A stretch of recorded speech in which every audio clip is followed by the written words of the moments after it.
N9 TV Telugu news కి స్వాగతం. Bulletin లో ముందుగా హెడ్లైన్స్.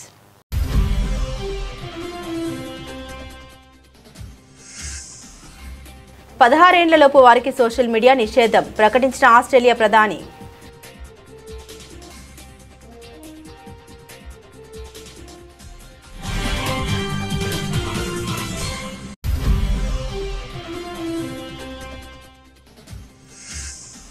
అసెంబ్లీలో బహుభార్యత్వాన్ని నిషేధించే బిల్లును ఆమోదించిన కేబినెట్ ప్రకటించిన సీఎం హిమంత బిశ్వా శర్మ.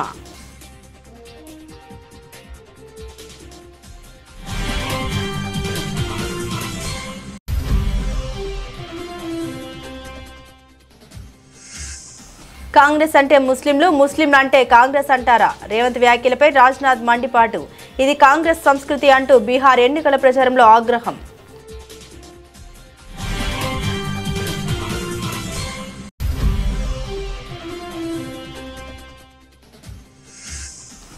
ఒక్కరోజే 3 ప్రముఖ ఆలయాల్ని సందర్శించిన అంబానీ.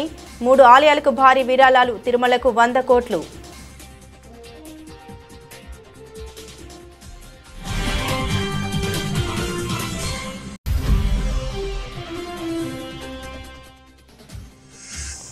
బీఆర్ఎస్ కాలగర్భంలో కలిసిపోతున్న పార్టీ అన్న రేవంత్ రెడ్డి. ఆ పార్టీ వ్యాలిడిటీ పీరియడ్ ముగిసిపోయిందని వ్యాఖ్య.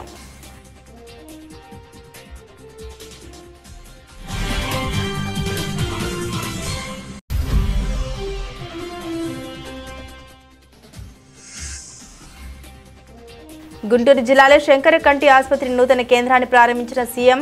ప్రజా ఆరోగ్యానికి కూటమి ప్రభుత్వం అధిక ప్రాధాన్యత ఇస్తుందన్న చంద్రబాబు.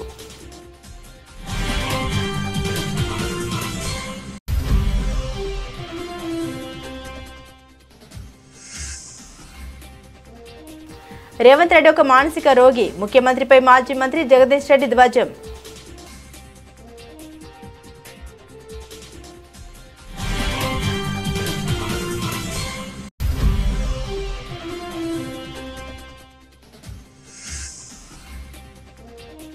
ఉద్యోగుల్ని మోసం చేస్తున్న కూటమి సర్కార్. మాజీ మంత్రి బుగ్గన రాజేంద్రనాథ్ రెడ్డి ఫైర్.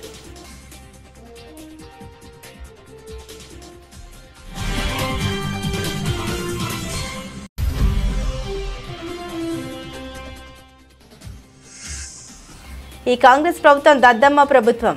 సిపిఎం నాయకుడు హత్య జరిగి 9 రోజులైనా దోషులను పట్టుకోలేదంటూ సిపిఎం జాతీయ నేత బీవీ రాఘవులు ధ్వజం.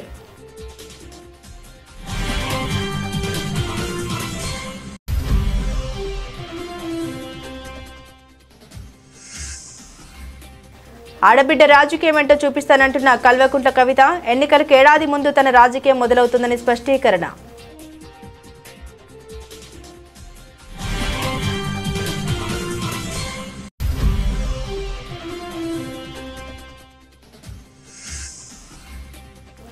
వరుస హిట్స్ తో దూసుకెళ్తున్న ప్రదీప్ రంగనాథన్. డ్యూడ్ మూవీ ఇప్పుడు ఓటీటీలో.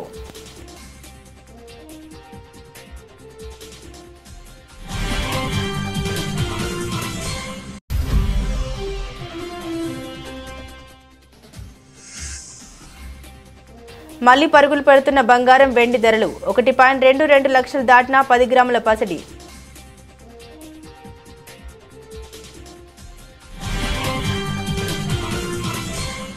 ఆస్ట్రేలియా ప్రధాని ఆంథోనీ ఆల్బనీస్ కీలక ప్రకటన చేశారు. దేశంలో 16 ఏళ్లలోపు పిల్లలు సామాజిక మాధ్యమాల వాడకాన్ని నిషేధిస్తున్నట్లు తెలిపారు.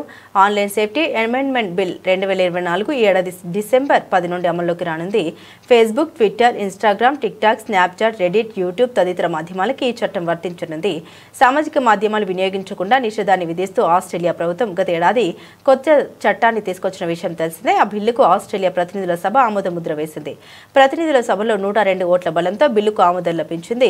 సెనెట్లో ఈ బిల్లుకు అనుకూలంగా 34, వ్యతిరేకంగా 19 ఓట్లు వచ్చాయి. ఈ బిల్లు ప్రకారం 16 ఏళ్లలోపు పిల్లల సామాజిక మాధ్యమ ఖాతాల్ని నిరోధించడంలో వ్యవస్థాపకంగా విఫలమైతే సామాజికంగా మాధ్యమాలకు 50 మిలియన్ ఆస్ట్రేలియన్ డాలర్ల వరకు జరిమానా విధిస్తామని ప్రభుత్వం హెచ్చరించింది. అంటే మన భారత కరెన్సీ ప్రకారం 273 కోట్లకు పై మాటే. బిల్లు చట్టరూపం దాల్చితే సోషల్ మీడియాపై నిషేధం విధించిన తొలి దేశంగా ఆస్ట్రేలియా రికార్డుకెక్కనుంది.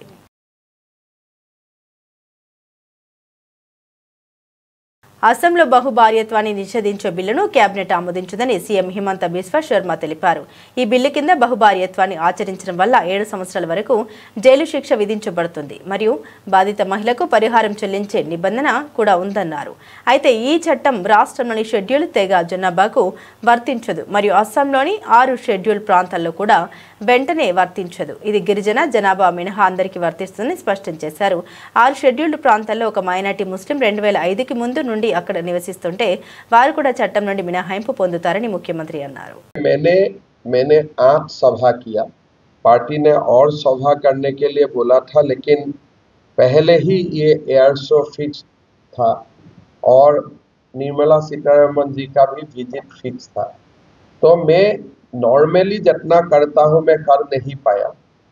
जहाँ जहाँ मैं किया हूँ रेस्पॉन्स तो अच्छा है, लेकिन बिहार का बारे में इसका एग्जिट पोल क्या है क्या नहीं है मैं बहुत ज़्यादा ध्यान नहीं दिया. इसलिए आसाम में एक का ऊपर एक हमारा एक्टिविटी चल ही रहा है, लेकिन पार्टी का ये मानना है कि इस बार बहुत अच्छा परिणाम आने वाला है एंड पार्टी को लगता है कि इस बार बहुत अच्छा माहौल है.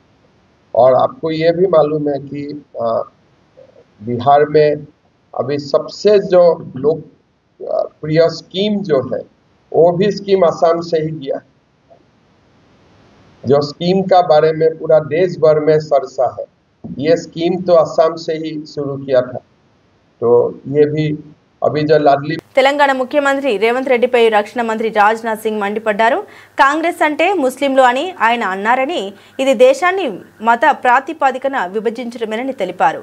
బీహార్ ఎన్నికల ప్రచారంలో భాగంగా చివరి రోజైన ఆదివారం ఆయన ఔరంగాబాద్ పరిసరాల్లో బహిరంగ సభల్లో ప్రసంగించారు. తెలంగాణ సీఎం చెప్పింది విన్నారా?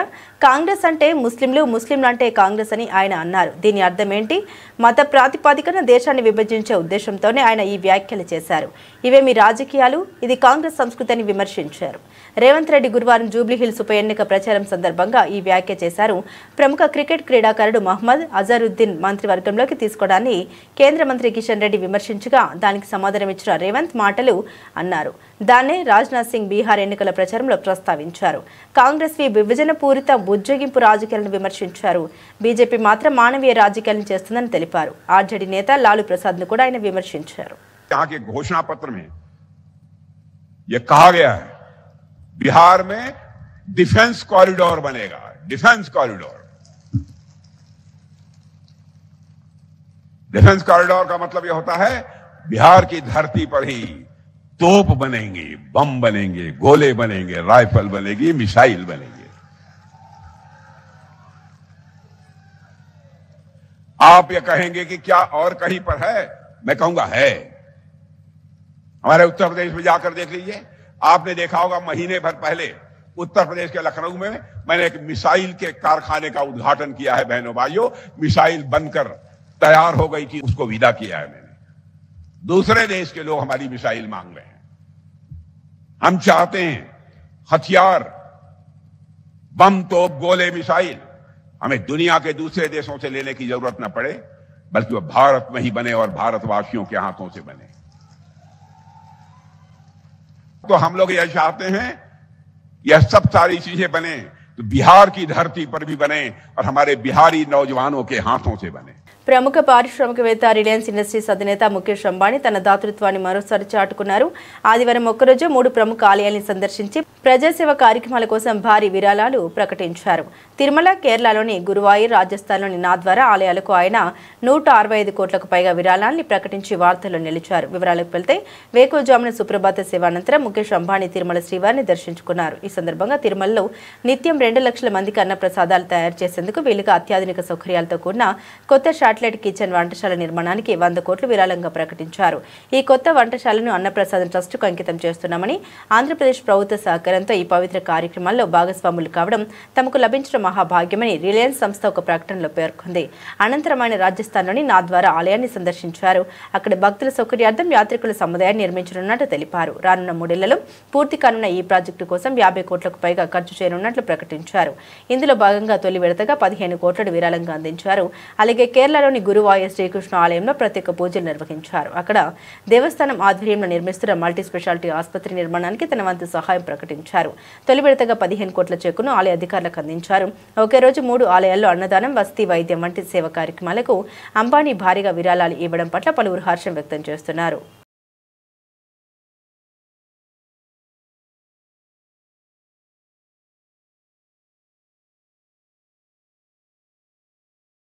బీఆర్ఎస్ కాలగర్భంలో కలిసిపోతున్న పార్టీ అని సీఎం రేవంత్ రెడ్డి అన్నారు. ఆ పార్టీ వ్యాలిడిటీ పీరియడ్ అయిపోయిందన్నారు.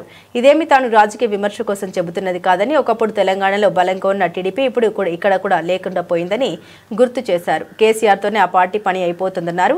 కేసీఆర్కు గతమే తప్ప భవిష్యత్తు లేదని, ఆ బాధతోనే ఆయన బయటికి రావడం లేదని వ్యాఖ్యానించారు.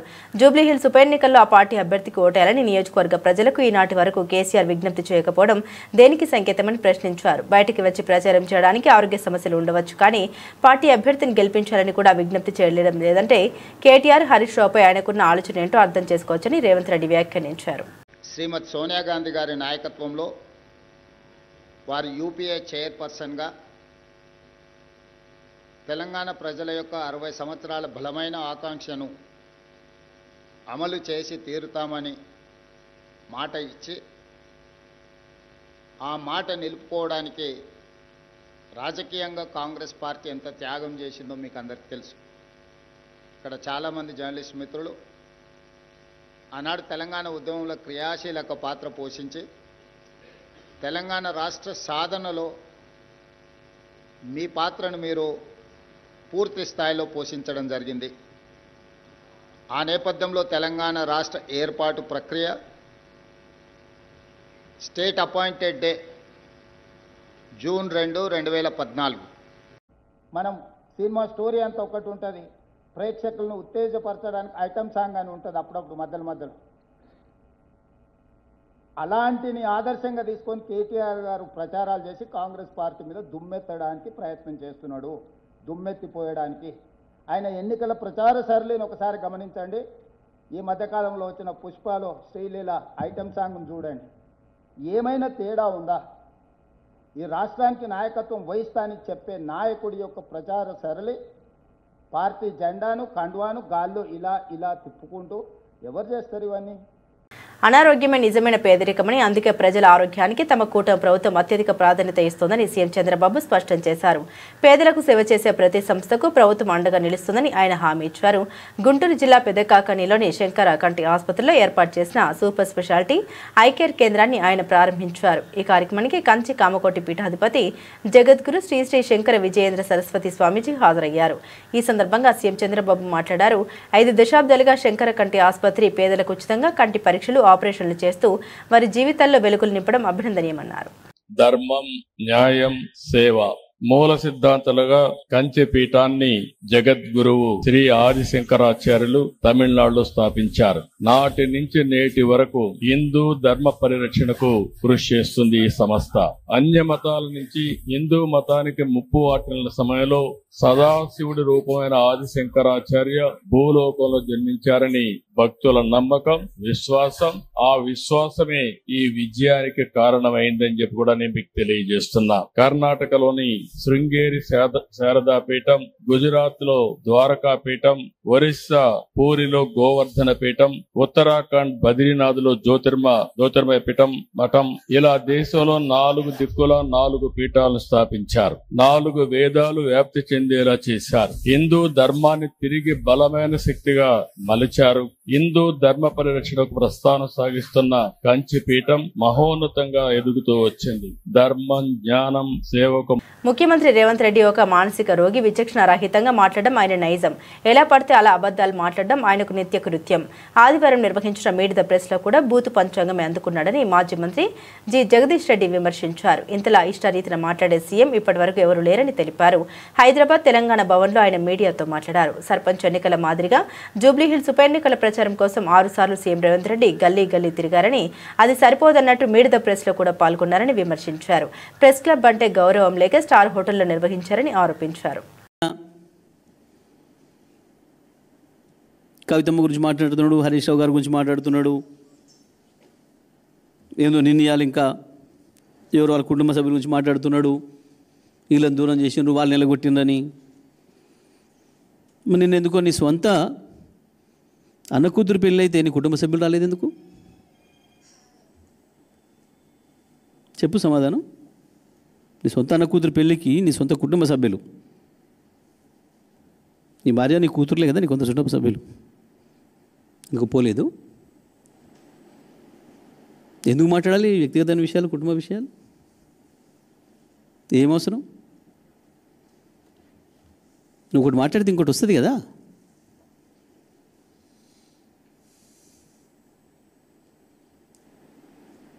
ఇంకా గోపీనాథ్ కుటుంబ వ్యక్తిగత విషయాలకు మాకేం సంబంధం ఉంటుంది పార్టీకి? మనకే ఎవరికి తెలియదు, ప్రపంచానికి తెలియదు ముచ్చట. ఎన్ని ఎలా సరే వాళ్ళు ఏదో అనుకుంటున్నారు. పార్టీల విషయాలు కావు కదా, మీ కుటుంబ విషయాలు. బీహార్ పోతే ఎలగొట్టే పరిస్థితి తెచ్చుకుంటువి నోటితోని. నేను ఎలగొట్టరి పొంగులేటిని పిలిపించుకోండి. అర్థం కావట్లేదా ఇంకా నీకు? ఆ సామెత ఉండే, అదేంది, వచ్చిరాని భాష మాట్లాడి వాళ్ళంతా వాళ్ళ కొట్టుకుండవడం అని. వచ్చిరాని మాట్లాడితే ఇప్పుడు అవతల వాళ్ళు తిట్టబట్టి వచ్చిన భాషలో తెలిసిన భాషలోనే మాట్లాడతామాయి. ఎందుకు అహంకారం? ఎందుకు?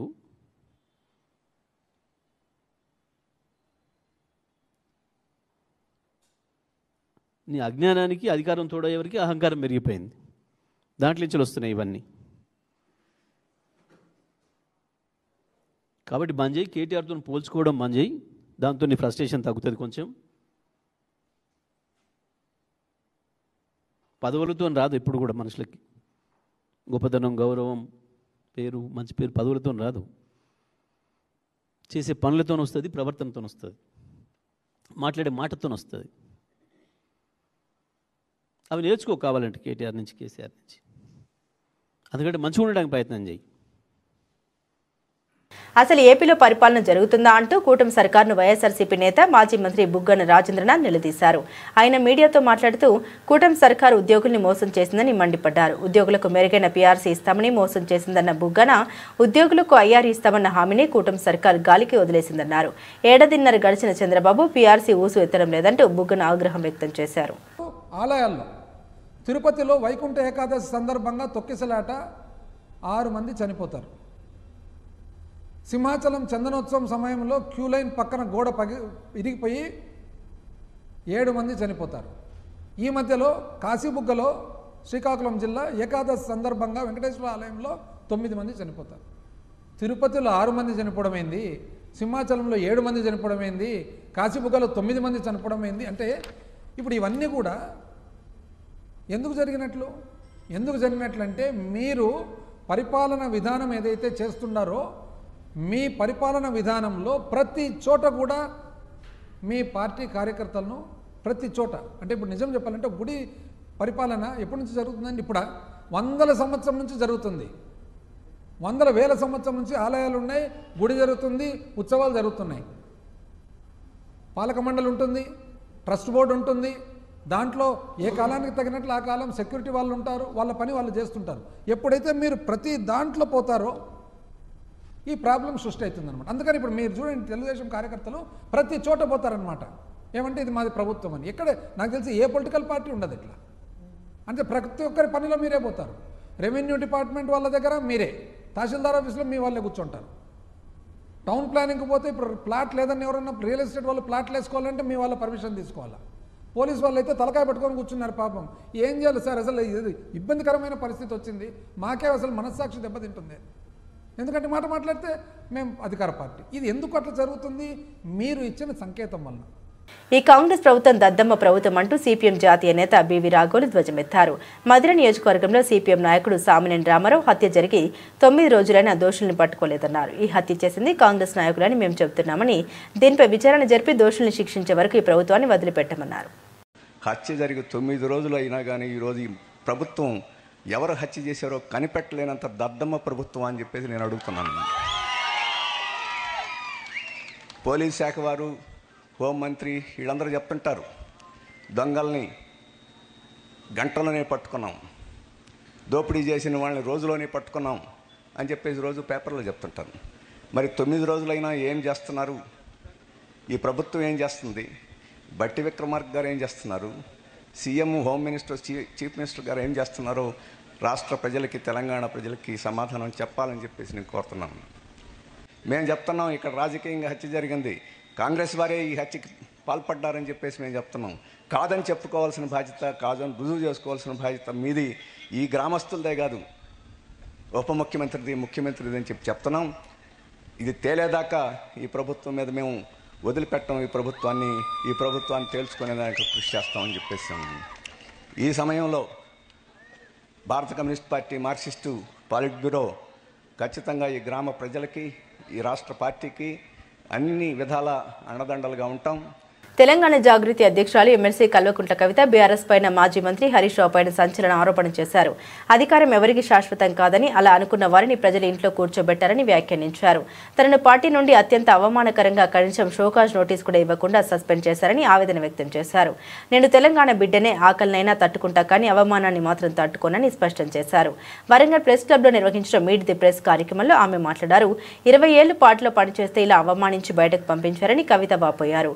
ఉద్యమ సమయంలో బతుకమ్మ పేరుతో పల్లె పల్లె తిరిగిన తనను ప్రభుత్వం ఏర్పడ్డాక ప్రోటోకాల్ పేరుతో నిజామాబాద్కే పరిమితం చేశారని అన్నారు. బీఆర్ఎస్ లో తనకు ఎవరితోనూ గొడవ లేకపోయినా కుటుంబం నుండే తనను బయటకు పంపారని తెలిపారు. జాగృతి ఆధ్వర్యంలో చూపిద్దాం కళాకారులు అంటే ఎవరో, గుర్తింపు కార్డులు మనమే ఇచ్చుకుందాం, ప్రభుత్వానికి పంపిద్దాం, ప్రభుత్వం మీద ఒత్తిడి పెంచుదాం, తద్వారా పెన్షన్ సాధించుకుందాం. ఈ పెన్షన్ కూడా మంచి ఉపాయం చేసిన మురళీధర్ అన్న నేను కూడా కలిసి, ఈ ప్రభుత్వం, రాష్ట్ర ప్రభుత్వం ఒక 500 ఇస్తే చాలు, ఎక్కువ వద్దు మనకు, మిగతా 5500 కేంద్ర ప్రభుత్వం నుంచి ఇస్తుంది. అవకాశం ఉంది, కానీ అది ఈ ప్రభుత్వం వాడుకుంటలేదు. ఎందుకు వాడుకుంటలేరు? ఎందుకంటే వాళ్ళ కళాకారులు అంటే ఎవరో తెలియదట. ఏం చేయాలి మరి? జై తెలంగాణ అన్న వ్యక్తులు ముఖ్యమంత్రులు అయితే గిట్లే ఉంటుంది కథ.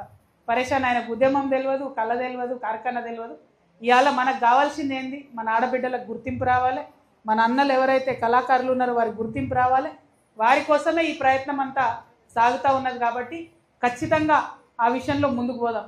అయితే ఇది ఇంకా సులువుగా సాధించుకోవాలంటే ప్రభుత్వాన్ని డిమాండ్ చేస్తూ ఉన్నాను, ఈ వరంగల్ గడ్డ నుండి జానపద అకాడమీ మీరు ఏర్పాటు చేయండి. వెంటనే జానపద అకాడమీ ఏర్పాటు చేస్తే ఆ అకాడమీ నుంచి కళాకారులందరినీ గుర్తించి అదే అకాడమీ నుండి పెన్షన్ ఇస్తే ఇంకా ఈజీ అవుతుంది కేంద్ర ప్రభుత్వం. కోలీవుడ్ యువ హీరో ప్రదీప్ రంగనాథన్ క్రేజ్ గురించి చెప్పాల్సిన పని లేదు. దర్శకుడిగా కెరీర్ ప్రారంభించిన ఈ టాలెంటెడ్ ఆర్టిస్ట్ ఇప్పుడు హీరోగా సక్సెస్ఫుల్ జర్నీ కొనసాగిస్తున్నాడు. లవ్ టుడే, డ్రాగన్ చిత్రాలతో మంచి గుర్తింపు తెచ్చుకున్న ప్రదీప్ తాజాగా డ్యూడ్ సినిమాతో మరో బిగ్ హిట్ సాధించారు. అక్టోబర్ 15న విడుదలైన డ్యూడ్ సినిమా థియేటర్లో ఘన విజయం సాధించింది. కొత్త దర్శకుడు కీర్తీశ్వరన్ దర్శకత్వంలో ప్రముఖ బ్యానర్ మైత్రి మూవీ మేకర్స్ నిర్మాణంలో వచ్చిన ఈ సినిమా యువతను విపరీతంగా ఆకట్టుకుంది. రొమాంటిక్ ట్రయాంగిల్ లవ్ స్టోరీగా తెరకెక్కిన ఈ చిత్రంలో ప్రదీప్ రంగనాథన్ తన చక్కటి నటనతో ఆకట్టుకోగా, హీరోయిన్ మమితా బైజు తన అందం, నటనతో ప్రేక్షకుల హృదయాన్ని దోచుకుంది. డ్యూడ్ సినిమా విడుదలైన 2 వారాల్లోనే 100 కోట్లకు పైగా గ్రాస్ వసూలు చేసి సరికొత్త రికార్డును నమోదు చేసింది. అంతకుముందు ప్రదీప్ నటించిన డ్రాగన్ చిత్రం తొలి రోజే 14 కోట్లు మాత్రమే వసూలు చేయగా, డ్యూడ్ మాత్రం మొదటి రోజు నుండి 22 కోట్లకు పైగా రాబట్టి కలెక్షన్స్ లో దూసుకెళ్లింది. థియేటర్లో విజయవంతమైన రన్ తర్వాత ఇప్పుడు డ్యూడ్ ఓటీటీకి సిద్ధమైంది. సోషల్ మీడియా చక్కర్లు కొట్టిన అనేక రూమర్లకు తెరదించుతూ సినిమా టీం అధికారిక ప్రకటన చేసింది. నవంబర్ 14న నెట్ఫ్లిక్స్ లో డ్యూడ్ స్ట్రీమింగ్ కు రానుంది.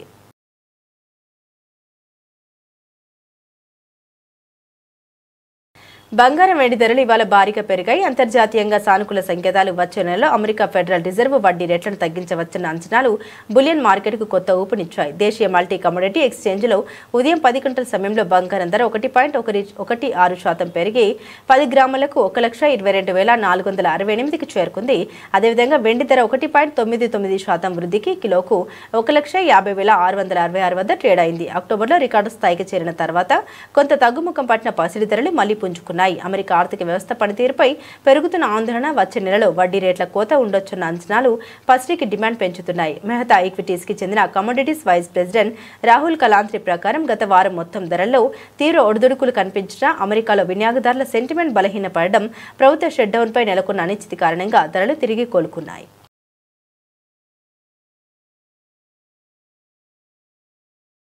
బులెటిన్ ముగించే ముందు హెడ్లైన్స్ మరోసారి.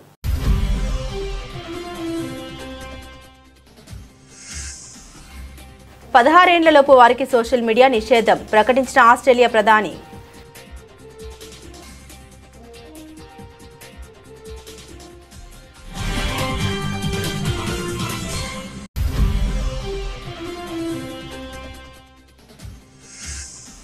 అసెంబ్లీలో బహుభార్యత్వాన్ని నిషేధించే బిల్లును ఆమోదించిన కేబినెట్ ప్రకటించిన సీఎం హిమంత బిశ్వా శర్మ.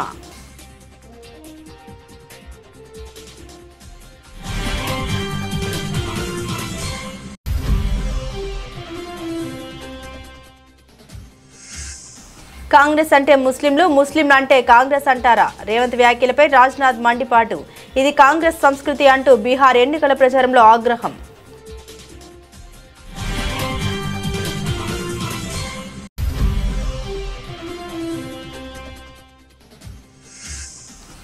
ఒక్కరోజు 3 ప్రముఖ ఆలయాల్ని సందర్శించిన అంబానీ.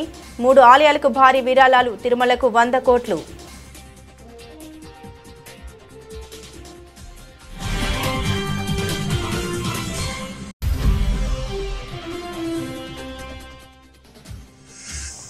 బీఆర్ఎస్ కాలగర్భంలో కలిసిపోతున్న పార్టీ అన్న రేవంత్ రెడ్డి.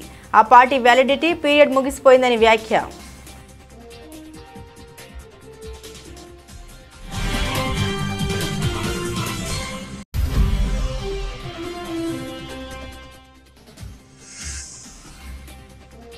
గుంటూరు జిల్లాలో శంకరకంటి ఆసుపత్రి నూతన కేంద్రాన్ని ప్రారంభించిన సీఎం. ప్రజా ఆరోగ్యానికి కూటమి ప్రభుత్వం అధిక ప్రాధాన్యత ఇస్తుందన్న చంద్రబాబు.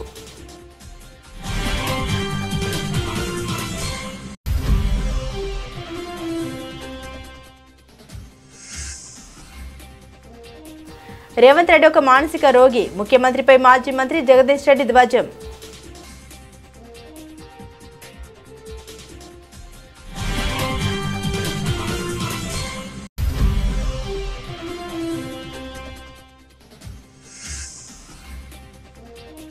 ఉద్యోగుల్ని మోసం చేస్తున్న కూటమి సర్కార్. మాజీ మంత్రి బుగ్గన రాజేంద్రనాథ్ రెడ్డి ఫైర్.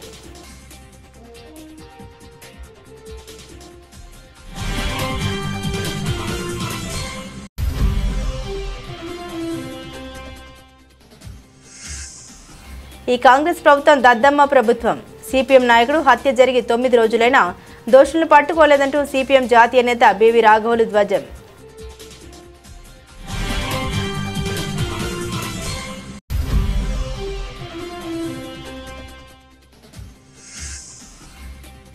ఆడబిడ్డ రాజకీయం ఏంటో చూపిస్తానంటున్న కల్వకుంట్ల కవిత.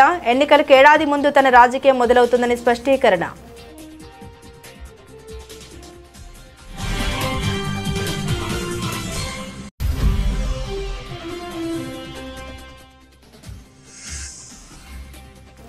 వరుస హిట్స్తో దూసుకెళ్తున్న ప్రదీప్ రంగనాథన్. డ్యూడ్ మూవీ ఇప్పుడు ఓటీటీలో.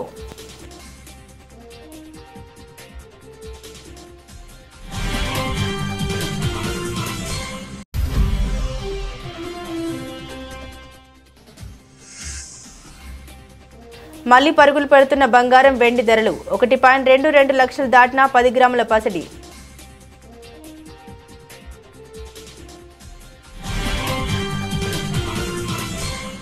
ఇవి బులెటిన్లోని విశేషాలు. తిరిగి మరో బులెటిన్తో మళ్ళీ కలుసుకుందాం. అంతవరకు సెలవు. నమస్కారం.